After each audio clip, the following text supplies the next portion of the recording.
To prove that it's real, he plunges the sword into an apple, impaling it.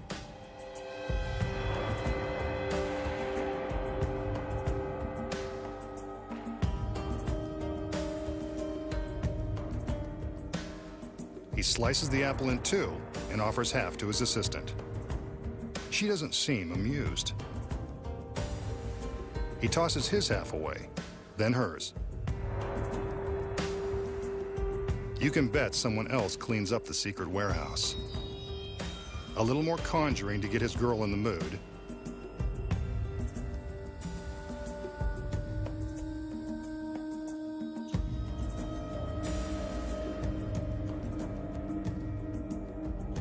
And he thrusts the sword into her stomach, then straight through her body. No wonder he didn't let her eat the apple first. You can see the sword is completely through her torso. The magician removes it, gives the girl another magical wave, and all is forgiven. This guy has all the right moves.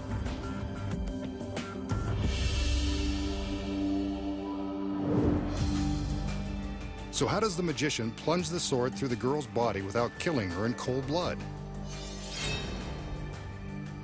The first secret is in the sword. Actually, there are two of them.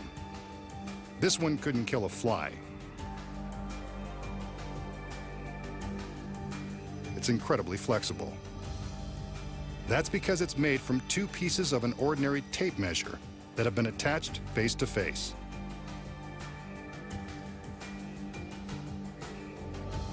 See? It bends at the slightest touch. So if it's that flexible, how did he impale the apple? That's where the second sword comes in. This one is solid. It's sharp and stiff. Very stiff, as his assistant is eager to prove. While our attention was focused on the sliced apple, his assistant was secretly pulling a switch. Here we can see her trading the real sword for the fake, flexible one.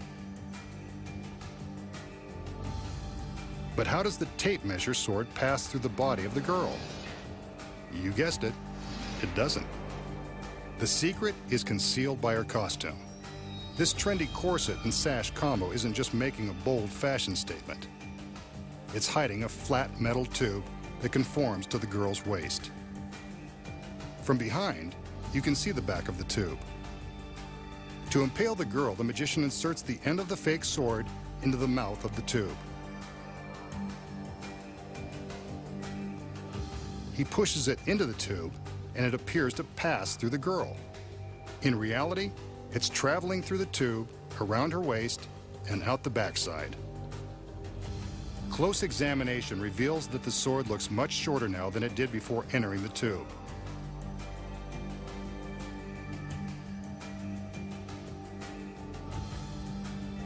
Here's what the metal tube looks like without the corset. See? It's been formed around the girl's waist to provide a channel for the sword. The sword goes in one side, bends through the channel, and eventually comes out the other side. You can see that the girl is never in any real danger. And that's how the magician impales the same girl over and over, without running out of assistance or running from the law. Next, the magician exposes the secrets to the famous street magic trick of making cigarette ash pass through a human hand. And then, he faces the deadly jaws of an industrial wood chipper in the most dangerous escape ever attempted. Find out how it's done when magic's biggest secrets finally revealed returns.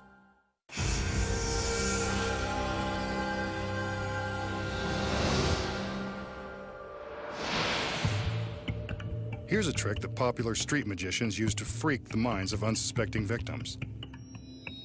The magician asks his volunteer to show that her hands are empty and clean on both sides.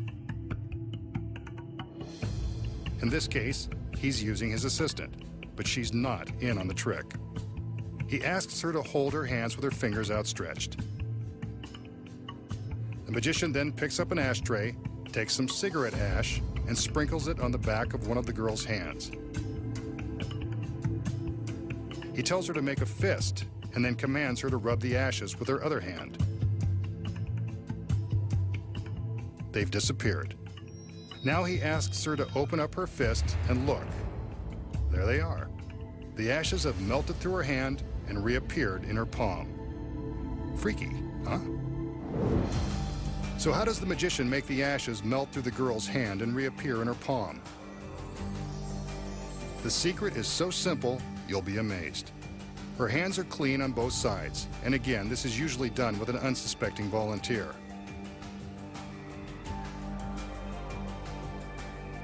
The magician shows the back of his hands, but not the front. That's because he secretly coated one of his fingers with ashes before the trick began. It's important to do this out of your volunteer's view.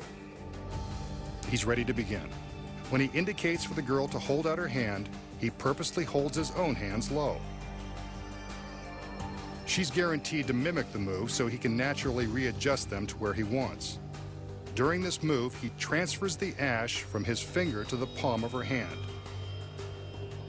By doing it casually, she has no idea what he's just done. Now that her hands are at the right height, he simply sprinkles some ash on the back of one hand and tells her to concentrate as she rubs it in. Of course, she's actually just wiping it off. But by suggesting that she concentrate, he can easily convince her that it is melting into her hand. When she opens her palm, she has no idea how the ash really got there and assumes that he has somehow freaked her mind. An industrial wood chipper, capable of reducing whole trees to dust in a matter of seconds. Just imagine what it could do to a body. And here come the girls. No time to imagine what they can do. There's a dangerous escape coming up. Appropriately enough, the magician has a solid pine box in the shape of a coffin headed straight toward the wood chipper's 1,000 RPM blades. You can probably guess what he's got in mind. We know this guy is pretty twisted. Under no circumstances should you attempt anything you're about to see. Sure enough, he heads straight for the coffin. Let's hope he's not headed to an early grave. His assistants are all too eager to help seal him inside the pine box. Maybe he's not so easy to work for. The lid goes into place. The teeth continue to grind. The magician sticks his hands through two handholds. The lid is fastened with screws as his hands are secured with a pair of regulation police handcuffs, which will make his escape from the coffin even more difficult. I don't even want to think about what's going to happen next. The grinding teeth of that wood chipper are less than 30 feet away.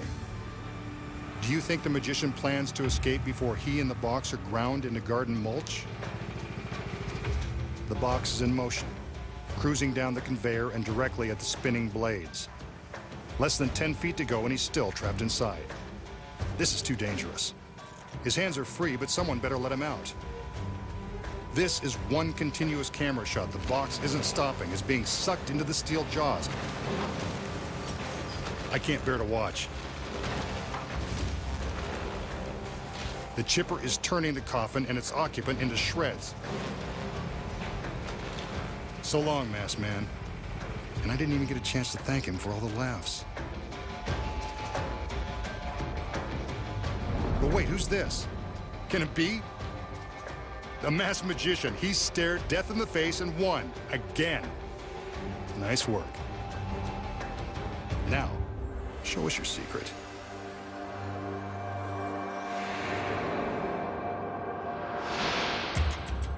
Next, the masked magician will reveal the incredible secret behind his death-defying escape from the pulverizing jaws of the wood chipper. When magic's biggest secrets finally revealed returns.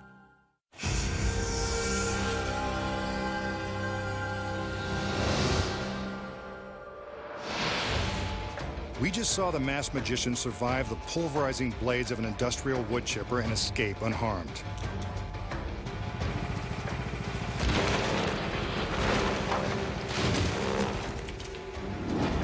Incredible. But now for the secrets. So how does the magician escape the coffin and the handcuffs before it's fed into the grinding blades of the 220 horsepower wood chipper? There's a secret, but this is still a very dangerous trick. Again, do not try this at home. Failure would result in a horrifying death. This is a real wood chipper, and the pine coffin is actually being reduced to tiny flakes of wood. But the masked magician knows he'll make it out in time.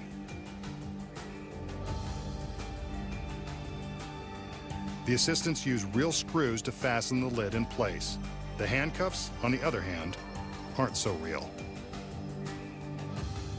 That's why he's confident he'll escape before he's chopped to pieces. The handcuffs are rigged to open with the slightest pressure. Here's another look. A quick snap of the wrists, and he's out. The truth shall set you free, and so will phony cuffs. Not very sporting of him, but then again, he's got to minimize the danger. The magician is free of the handcuffs, but still headed for certain doom. But he's not worried, since the coffin has a secret trap door along one side. This secret panel allows him an instant escape.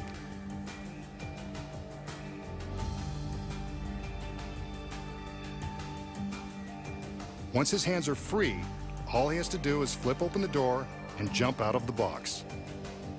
A thick pad breaks his fall only seconds before the box is chewed to shreds.